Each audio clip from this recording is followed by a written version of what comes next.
All right. Thank you very much for your time today.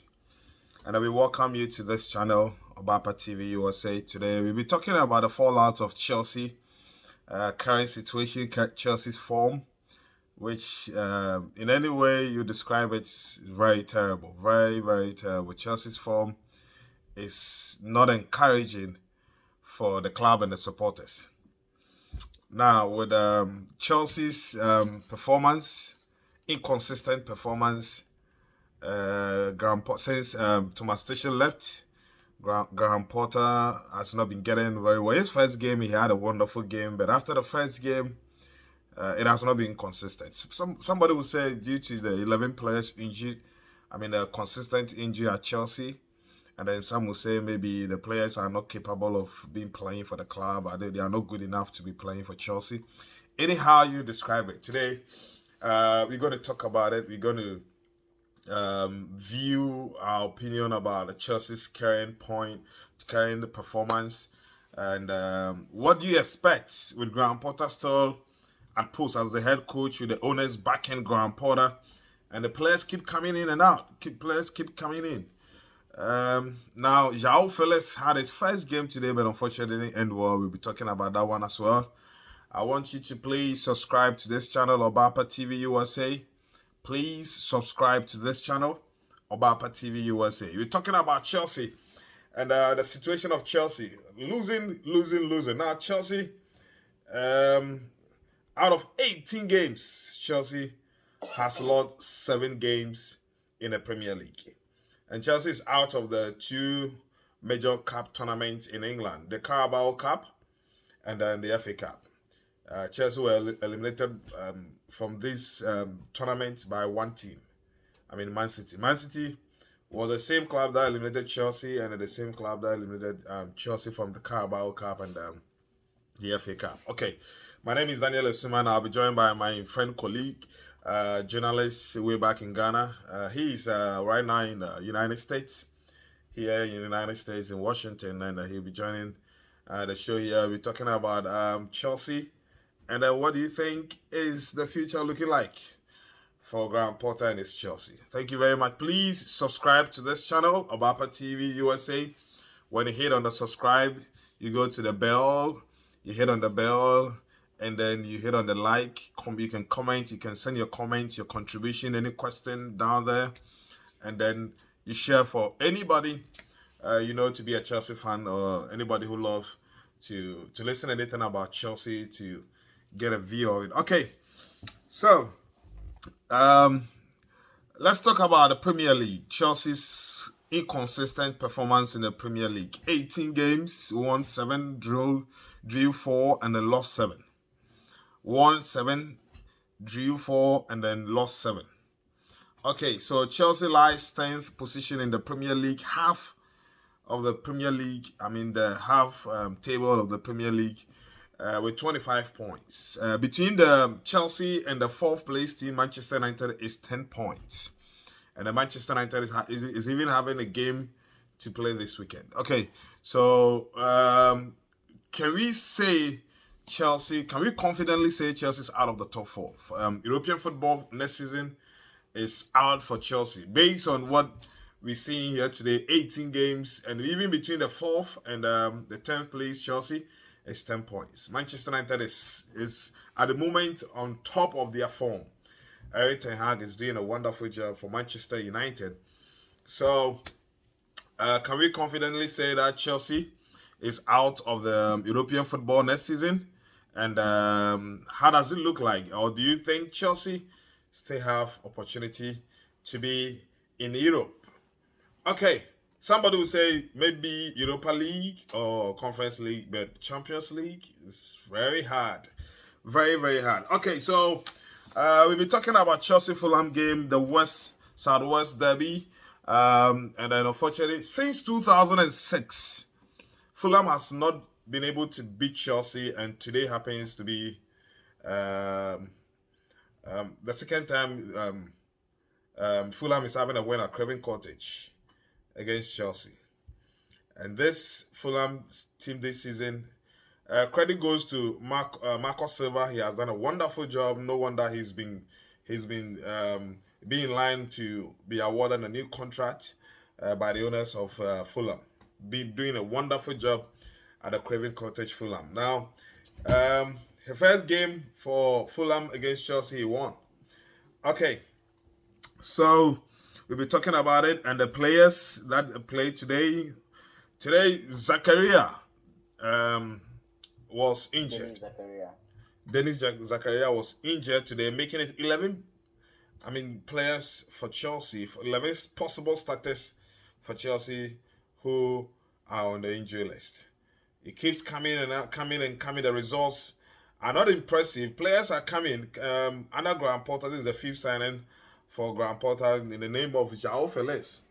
And the results not seems to be impressive. Okay, what do you think Graham Potter looks like? What do you think this Chelsea team looks like? You can put your comment out there after you subscribe to the channel. Then you put your comment out there. Okay, so we'll be going straight to my friend, colleague, who is also a journalist back in Ghana. Is still a journalist though. We'll be talking about Chelsea, his perspective about Chelsea's form, inconsistent form, and what do you think the future looks like for Graham Potter? Okay, so we'll be joining the feed here, and then he will be able to analyze Chelsea's performance. Okay, all right, my friend, colleague, journalist from Washington, Nanayao is on the line. You can see him there. Okay, Nanayao, welcome to the show today. Chelsea situation. The show is Chelsea situation. Chelsea madness. How are you doing, my brother? I'm doing good. I know you are not. Because Chelsea is giving a broken heart, right? Yeah. And you know what? Anyway, thank you so much for the opportunity, and it's always a privilege to help you out there. So it will be too early to write off Chelsea from the title race. You know why? Mm-hmm. We have the rest of the second round to go, and between Chelsea and the third place team, which is Newcastle United, Newcastle United has played 18 games, and they have 35 points, and Chelsea has 25. So we're talking about 10-point gap, which is like 4 games, right? 4 games will give you 12 points. You know that? Yes. And we are playing over 30 games in the season, and we've just played 18 games. So it's too early to write Chelsea off the top 4 or the title race. That is the first thing. You cannot write them off. It sometimes when you get new players, it takes time for them to gel. If you want the players, the teamwork and everything to start coming up, it takes time. This is what Chelsea is missing right now. There's pressure on the players. They are trying to do everything possible to get back to winning ways. Don't forget, when Graham Potter started, Potter was winning. He started very, very well. So what has changed? The question is, what has changed? Okay. Let me make it clear here. Danny, let's look at the injury list of Chelsea. To me, the only player whose injury has affected Chelsea will be N'Golo Kante. N'Golo Kante was the engine of the Chelsea team. He was the pivot, like he supported the defense, the attack, and he controlled the affairs in the midfield. Looking at the Chelsea injury list, 2 players that their injury has affected Chelsea is Reece James and N'Golo Kante. You know, Reece James got injured before the World Cup, right? It affected Chelsea. Right after the World Cup, he got opportunity to play again, and he got injured too. He got injured again. That has been a bigger problem for Chelsea, especially at their right side of defense. Now Chelsea is playing this guy. But if you're talking about the players that are injured, fine, we understand that they were the part of the Chelsea team that won the Champions League. But they are the same caliber of players. I mean, experience like with James' situation, the position about a right back, we have experienced player in the shape of Cesar Azpilicueta, who is been is the captain, of course, is the captain and experience. Is even playing his 13th season as a Chelsea player. He has seen it all as a Chelsea player. So if Rhys James is not there through injury, and we are finding it difficult to have somebody to be in that capacity of as a right back, and as per the quarter is a suspect, that raises multi-million question. You know what I mean? I understand. But Danny, the problem of Chelsea is not it's not the players and it's not the injured players. It's not the players who are on injury list. It's purely technical and consistency. So, I will explain that to you. So that means that Graham Potter is a problem, right? Absolutely, Graham Potter is to blame. Okay. Let's look at the time that Thomas Tuchel was there. This same player that we are talking about here, with even with N'Golo Kante injured, you have Kovacic and Jorginho, who can play similar to what N'Golo Kante would have offered. Look at Christian Pulisic being injured doesn't affect Chelsea in any way. You have Hakim Ziyech, and you have decided to bench Hakim Ziyech. Who does that? Which coach would decide to bench Hakim Ziyech? Okay, right. Who comes out for Hakim Ziyech to play? He played this player, one of the new players, Chukwuemeka, right? Chukwuemeka is supposed to be a holding midfielder, but he's playing Chukwuemeka on the flanks. The starting 11 that played for the benefit of the lineup for you to get easy to understand what Kepa was imposed today. Chalobah, he played the 3-back system from Thomas Tuchel's regime.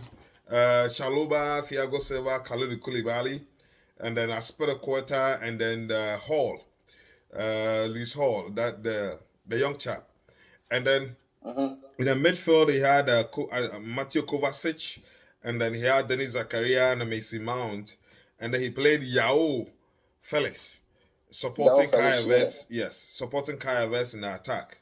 So basically, these were the starting lineup against Fulham, which resulted Chelsea to have their 7th defeat in the Premier League. Even in today's game, he played as Azpilicueta in the position of Hakim Ziyech and pushed Trevor Chalobah at the right-hand side of defense. So now you understand what I'm talking about. You have player like Hakim Ziyech. Instead of you playing Cesar Azpilicueta at the number 2 position, you play Cesar Azpilicueta at the number 7 and bench Hakim Ziyech. Then on the left side, you play Lewis Hall on the left side of the attack, playing Mason Mount, Matthew Kovacic, and Denis Zakaria.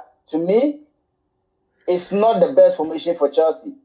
This is a club who's supposed to play Aubameyang up front with Kai Havertz behind him and Mason Mount supporting the two of them. Playing Matthew Kovacic or Jorginho as the holding midfielders, playing Cesar Azpilicueta at number 2 position instead of pushing him up front. Then you can play either Kalidou Koulibaly and Thiago Silva both in front, like what do you call it? Both are defense, the 4 and 5. Chelsea's biggest problem this season hasn't been the injured players. It's Graham Potter. His kind of formation is somehow, when you sit to analyze it, somehow it doesn't make sense. He used it at Brighton and Hove Albion. He succeeded. He was doing good for himself. But there are different kind of players that he used over there. You can't use the same player that you use at Brighton and Hove Albion to succeed. You can't use the same players here. Like you can't use the same formation there and use the same formation with Chelsea. Chelsea have different crop of players with different mindsets. The two teams are totally different. Somebody will raise a question like, if you're able to succeed at Brighton, it should be able for you to easily succeed at Chelsea. Listen, how did he get before the start of the season?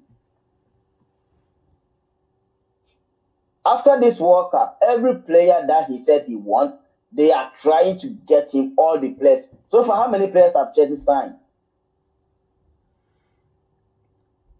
Yeah, I should think. I should think you about signed Wesley 12 Fofana, players. right? You Yeah, signed Wesley Fofana and he's injured. Chelsea also signed from League that too. One, Yeah, and that Chelsea it's signed for Modi. Badiashile. For Modi, that true for Fana. Chelsea has also signed a defender in the person of Badiashile. Yeah. Badiashile is a good defender. He's confident with the ball, but he's yet to start. Chelsea have quite a service of Christopher Nkunku, right? Yeah, he's coming in the summer. Good. Look at these inclusions. So, are we going to say that Chelsea should wait for them to come before they start making impact? No. Don't you think the players before, all these players coming in the shape of Kai Havertz, Mason Mount, Jorginho are disappointing? Because it is their responsibility, like as per the quota we mentioned before.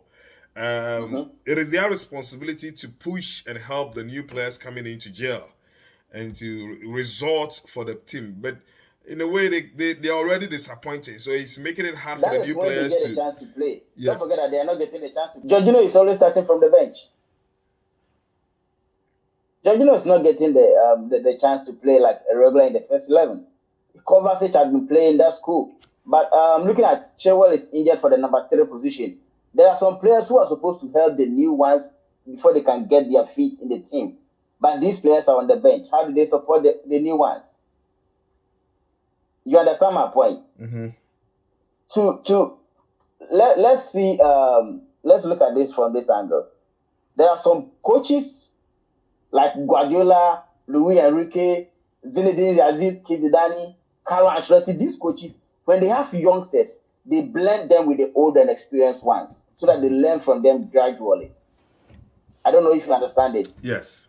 Guardiola introduced some youngsters in the Barcelona team and gave them opportunity to learn from the old ones. They did very well for themselves, which he loaned some of them out.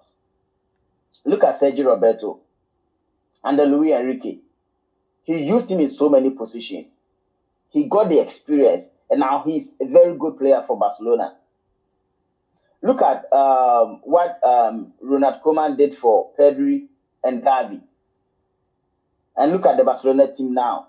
Look at Zidane and Achraf Hakimi, what Zidane did for Federico Valverde and all the youngsters. He allowed them to learn from the old and experienced players. You don't bench the experienced players thinking that you will just start the young ones for them to get confidence. No. Sometimes when you look at the bench with the kind of players sitting at the bench waiting for you to be injured or to be substituted before they can get a chance to play, it puts more pressure on you.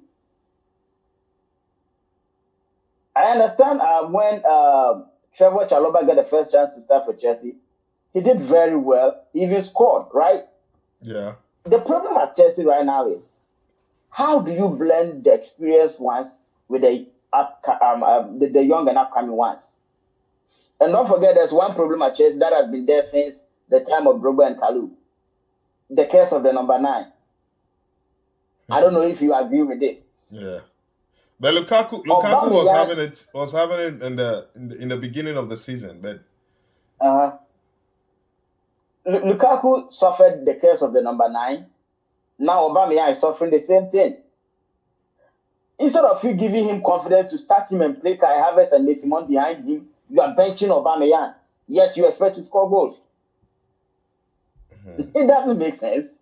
You know, my challenge about Kai Havertz, before coming to Chelsea, he wasn't a false number 9.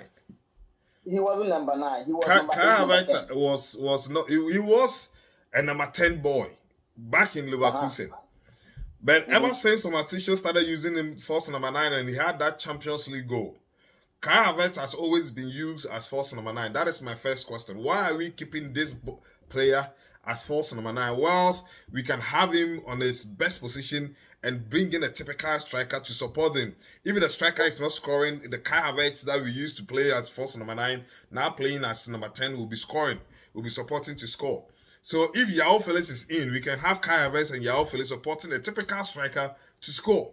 So that was what I was expecting to see today. Danny, let me just chip this in. Don't forget that you have Timo Werner. Yet they bench Timo Werner for Kai Havertz to play first nine. So the point that I'm making, I think you are now getting my point. That Porter is the problem. Messi, usually we know he is not a striker because Messi has played with Luis Suarez as number 9, Zlatan Ibrahimovic as number 9, Samuel Eto'o as number 9. Yet Messi is scoring goals. That is one thing that Graham Potter needs to understand. If Kai Havertz scores goals, that doesn't mean he should be made a false 9. He can score goals from wherever position, provided he support the attack. He can score goals from there. Okay. All right. Viewers, you're still watching Chelsea situation on Obapa TV USA. Please subscribe to the channel Obapa TV USA. Wherever you are, please subscribe to the channel Obapa TV USA. We're talking about Chelsea situation, which is very, very, very, very, very, very inconsistent. It's very, disastrous, not impressive, worrying. The owners making investments, buying, bringing in new players, putting in money, but the results are not reflecting to the signings.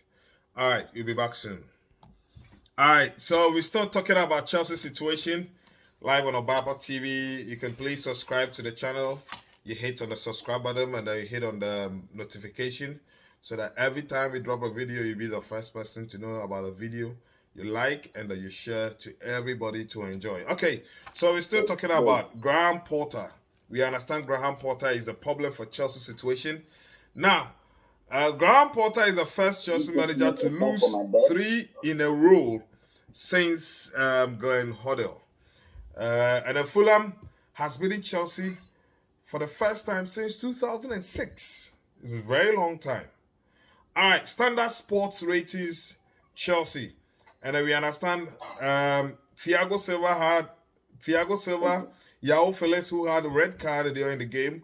Marco Cucurella and Ziyech came from the bench, and they had the highest score. According to Standard Sports ratings, Thiago Silva had a 6 out of 10. Ziyech came from the bench, had 6 out of 10. Kane Chukwuemeka came from the bench, had 6 out of 10. And then Marco Cucurella. So believing that all those players that came from the bench were very fantastic. Okay, João Felix had a red card in the second half. He had 6. He was fantastic in the game from the beginning to the time that he had a red card. And then Denis Zakaria too was fantastic in the midfield, but unfortunately he had injury, so he had to go off from the game. Okay, so Chelsea fans after the games, this is a message to the protected Chelsea manager Graham Potter. He was surrounded by security men from the stadium to his car, to his van. I remember this incident. If it had been in Africa, Ghana, you know what would have happened.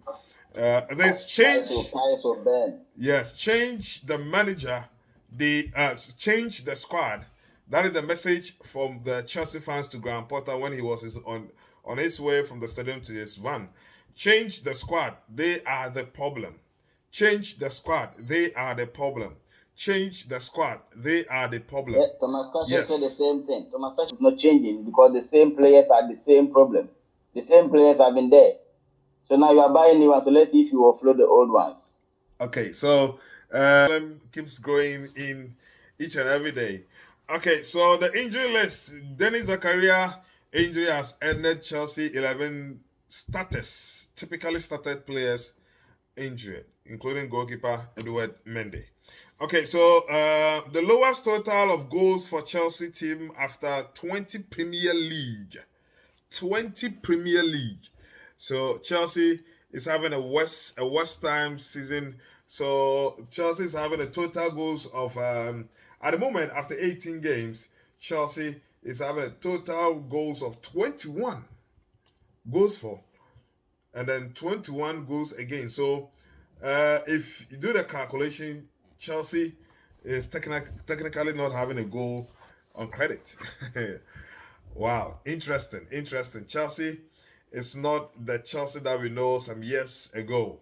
Chelsea is not at the best position for this club. All right, so one win in Chelsea last 9 games under Graham Potter, and then 7 defeats in Chelsea last games in all competitions under Graham Potter. So the question is, should Chelsea owners and the fans still believe in Graham Potter, or this should be the last game for Graham Potter? Don't forget, on the 21st of January, Chelsea plays Liverpool at Anfield. So if Chelsea is finding it difficult to beat Fulham, what is it going to be against Liverpool at Anfield? Okay, I'm going back to my colleague friend, Nanaya. Danny, Yes, this is it. you know that derby matches are played in different way, right? So it doesn't matter Chelsea losing to Fulham, they can still defeat Liverpool. You know that. But surprisingly, it will amaze you to know that what do you call it? Graham Potter doesn't have a consistent first 11. He doesn't have that. Yeah, So I think from Thomas Tuchel time too, there was the same experience. He kept changing, and that has been the main especially the problem for Chelsea, defense. but you guys are not noticing it. That has been the main problem. At least you need 7 regular players who are consistent in the 11 lineup. At least you need 7 of them. I think it depends on the resource. So unlike Man City, each and every day you can guarantee their results, positive results. Of course. So Of you course. can But don't forget that predictably say Pep that. at least So yeah, so you can predict Kevin De Bruyne, Erling Haaland, Rodri, and then the likes of Kyle Walker, Ederson will be imposed. Like you see, you guarantee that they're going to get a result. So it's easy for you to predict their starting lineup. They're consistent. Chelsea, the situation is like 50-50. Are we going to win? So always you are thinking of bringing in this, taking this one out, bringing in this, bringing in so many questions about Chelsea's lineup. Impatient. From where? Don't forget that Impatient from where? You keep selling players. You said what? Impatient from where? From the camp of Chelsea's technical team. Like you keep loaning out players who excel at different teams. You keep selling players that you have to buy them back with expensive like huge sums of money. Like you are not patient with players. You know that you're not players with players. Don't forget that today the best player in the match between Chelsea and Fulham was Willian. You know that? Yes, former Chelsea player. Former Chelsea player who went to Arsenal and never even played enough. He only played one season and left to Russia? No, he went back to Brazil. He went back to Brazil. Yeah, okay, he came from Russia. He came from Ukraine. Yeah. So I think if Chelsea would be that patient enough to wait for players to get the best from them, I think that would also help them. Look at your striker, Tammy Abraham at Roma. Tammy Abraham is not bad. Look at Fikayo Tomori at AC Milan. So the thing is, you just need to be patient with your players. And also, I don't know, Chelsea has to talk to their medical team. Why are many players getting injured? Is it the kind of training they do, or the kind of what do you call it? Is it the food that they eat, or what? The problem is,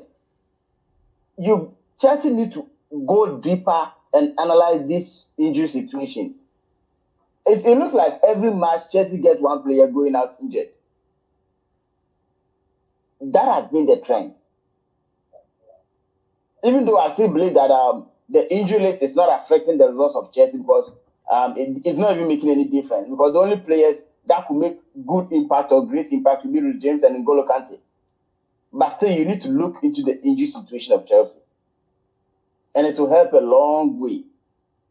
If all those players injured are to be back, at least it will boost the confidence of the other players on the bench too. That is one thing. So you got your medical team, your technical team. So based on what you were saying, that should Chelsea get a confidence that if all these injured players comes back, Graham Potter will be able to manage them well to get a results, right? I said. Potter, formation-wise, technically, Potter is not improving. So Potter out. Potter is not performing. So Potter out. That will help your team. If Potter is if you're supposed to have patience with Thomas Tuchel. This is what I was talking about. Chelsea is not patient. Thomas Tuchel wasn't doing bad. Look at the coach who gave you trophies. He won in the Champions League after 2012. I don't know why. I don't know the reason why they sacked Thomas Tuchel, but that was a wrong move for Chelsea. For Chelsea to do a very wrong move. Why would you sack a coach who is trying to put something like a good team, put up a good team to win results for Chelsea? Wow. That is my point. Okay. You need a good coach. In the game against Fulham, 3 mistakes from Chelsea. 2 led to goals. 2 mistakes led to goals. 1 led to the red card. Let's talk about João Felix. First game, derby game, started wonderful. Did not last for even 70 minutes. Had a red card in between 60 minutes to 65 minutes. Now he's going to miss 3 games. When did he have his medicals at Chelsea? Was it last 3 days or yesterday? His medicals? He had it 3 days ago. João Felix. João Felix had medicals 3 days ago. So if I was to be in the shoes of Graham Potter, I wouldn't start João Felix. That is another question. That is another multi-million question. He could have started from the bench. So it gives you a question of why would Graham Potter start him? Because he needed a resource. This was a very important resource Chelsea needed. So he just took the risk point by just going in all out and get a resource. You needed a resource. You bench Hakim Ziyech. You bench Pierre-Emerick Aubameyang. But João Felix wasn't so bad. João Felix wasn't so bad. Danny, I'm not talking about him being bad. You know, he was trying to prove a point for the Chelsea supporters. That was why he was running both lengths of the pitch. He was trying to prove a point. It seems there's so much load on him. He want to make a point. He's trying to prove something to the both Atletico Madrid supporters and Chelsea supporters. But that wasn't right. He could have started from the bench. That would have prevented this red card. Okay. That is why when you sign a player at first, you don't start him in a tough match like this. Though the match wasn't that tough, but at least the win was a must. The win was a must because it's a cup match we were playing. You could have started. You could have started him from the bench. That could have been perfect for Chelsea. It's like they took a risk and they lost. You understand? They gambled on him and they lost. Okay. All right. Danny, I repeat this. No coach will bench Hakim Ziyech when he's on top form. We all saw him at the World Cup. We saw Hakim Ziyech before he joined Chelsea. So, I don't know what reason or whatever reason the coach will decide to bench Hakim Ziyech. Okay. Unless you tell me you have Raheem Sterling at the flanks. But you don't. Yeah, and especially when Raheem Sterling is injured, it should be a great opportunity for Hakim Ziyech to be playing. Pulisic is injured, Raheem Sterling is injured, and you are benching Hakim Ziyech. It doesn't make sense. All right, so finally, Graham Potter out. You buy that point? Graham Potter out, right? Absolutely. I understand and I agree with them 80%. Okay. Away from Chelsea,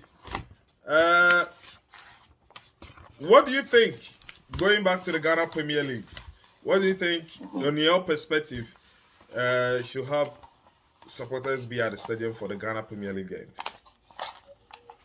Danny, they've been going on every day. We have our, what do you call it? Some revelations have been coming about officiating.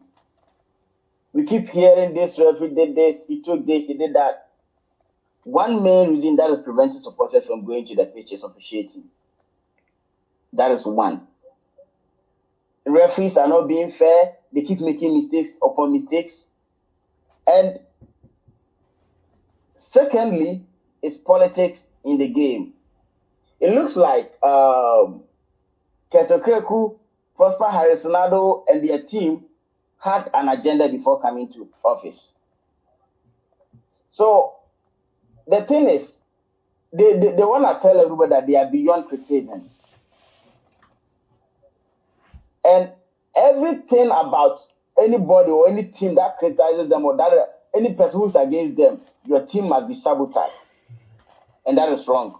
So the supporters are having some negativities in their mind that, after all, even if I go to the stadium, the results are already decided. So why will I go to the stadium? That is one thing, in my opinion. I believe you understand what I'm saying. This is my point, in my own opinion. Referees deciding results before the game starts is one point. Politics in the game is another. How are you sure about referees deciding the game before the game starts? On what basis do you think referees are doing that? Just last week, Dan Kwekwe interviewed one former referee. He said it got to a time he was forced to favor House of Folk anytime they are playing Asante Kotoko. Okay.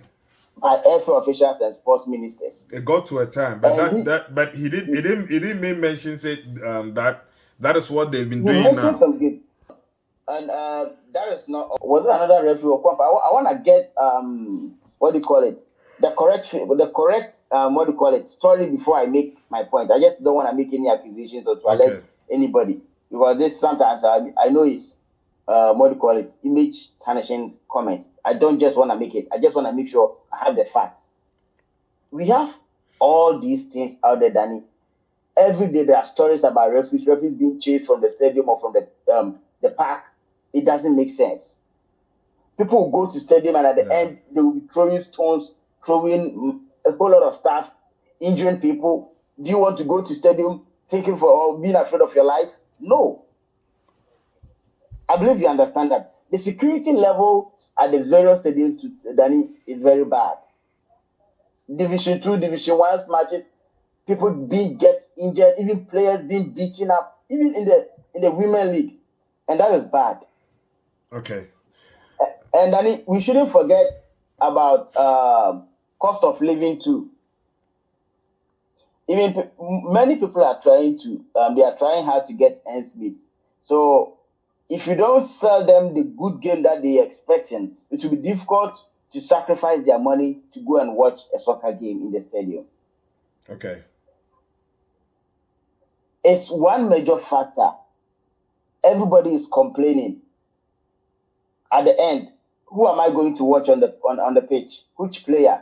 Who is selling out? Look at what happened between Ashanti Gold and Inter Allies. So they have this mindset that the players are betting with the games. And what is the need for them to go? What is the reason? We keep saying that bring back the love. Are we bringing back the love? Just look at recently what happened at the Black Stars camp. The players invited, even those we believed in them, that even those who were called were supposed to be given chance, they were not given chance. These are some of the reasons most of the football loving fans are pissed off. That's why they are not going to the stadium. That one is an easy thing. The FA can easily take this thing out, but they are not doing it. Okay. They know what they are doing. You understand? All right, thank you. It's bad for the game. Thank you for your time to join us on Abapa TV for this episode of Chelsea Calamity and Ghana Premier League attendance. We hope to have you again on another topic. Please subscribe to the channel Abapa TV USA on YouTube. You hit on the like, you share, and then you comment. If you have any question, any comment, we would love to read your comments. We would love to have your interactions on the comment section. My name is Daniel Asuma, and I had my guest here. Say your name? Nana Boateng. Yes. Colleague, friend, way back in Ghana, we were in the hustle journalism mode. Okay, so right now we are here in the United States. I am in Ohio, and he is in Washington. All right, we hope to see you again on another topic here on this channel. Please don't forget to subscribe to this channel, Abapa TV USA. God bless you, and then see you. Bye.